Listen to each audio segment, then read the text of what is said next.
সম্মানিত মৎস্যচাষী ভাই ও বন্ধুগণ, আসসালামু আলাইকুম। আশা করি সকলে ভালো আছেন। আপনাদের সকলকে জানাই আন্তরিক শুভেচ্ছা ও অভিনন্দন। মৎস্যচাষী ভাইরা বরাবরের মতো আজকে আরেকটি নতুন মাছের ভিডিও নিয়ে আসলাম। তো ভিডিও স্ক্রিনে যে মাছগুলো দেখতে পাচ্ছেন এগুলো হচ্ছে অরিজিনাল কাতল মাছের পোনা বা কাতলা মাছের পোনা। আপনার যাদের এই ধরনের কাতলা মাছের পোনা লাগবে তারা অবশ্যই আমাদের ভিডিও স্ক্রিনে দেওয়া নাম্বারে এবং ভিডিও রিসেপশনে দেওয়া নাম্বারে যোগাযোগ করে এই মাছগুলো অর্ডার করতে পারবেন।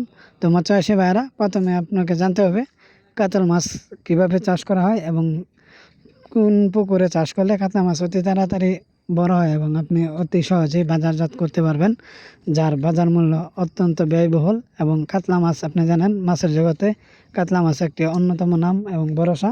এবং এই মাছ মাথার দিক থেকে একটু বড় হওয়ার কারণে এই মাছ মানুষে অনেক পছন্দ করে এবং আপনারা এই মাছ খেতেও অনেক সুস্বাদু হয়ে থাকে। তো মৎস্যচাষী ভাইরা আপনারা ভিডিও স্ক্রিনে যে মাছ দেখছেন এগুলো হচ্ছে 3 থেকে 4 ইঞ্চি মাছের পোনা, একই সাইজের, অনেক সুন্দর এবং সুস্থ সবল মাছের পোনা।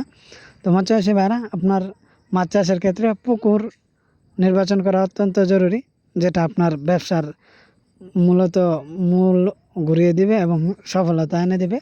তো কাতলা মাছের ক্ষেত্রে আপনার অবশ্যই মনে রাখতে হবে পুকুরের পানি গভীরতা 5 থেকে 6 ফিট এবং কি পুকুর এর আশপাশে কোনো ধরনের কচুরিপানা বা ময়লা আবর্জনা থাকতে পারবে না।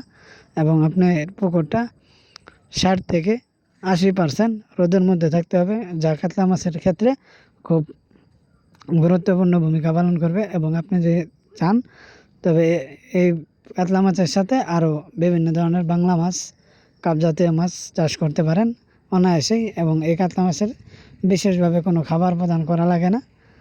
এইগুলো আপনার পানির মধ্যম স্তরের মাছ এবং কিছু ক্ষেত্রে ওরা পানির একেবারে তলেও যায়, কাদার কাছাকাছি থাকে। সেক্ষেত্রে আপনি চাইলে অবশ্যই কম খরচের মাধ্যমে এই কাতলা মাছগুলো 4 থেকে 8 মাসের ভিতরে আপনার বাজারজাত করতে পারবেন। তো মৎস্যচাষী ভাইরা আপনার আরেকটি জিনিস লক্ষ্য রাখবেন, এই মাছগুলো পুকুরে দেওয়ার ক্ষেত্রে অবশ্যই আপনার ভালো মানের পোনা মজুত রাখতে হবে। তো যারা আমাদের চ্যানেলে নতুন তারা অবশ্যই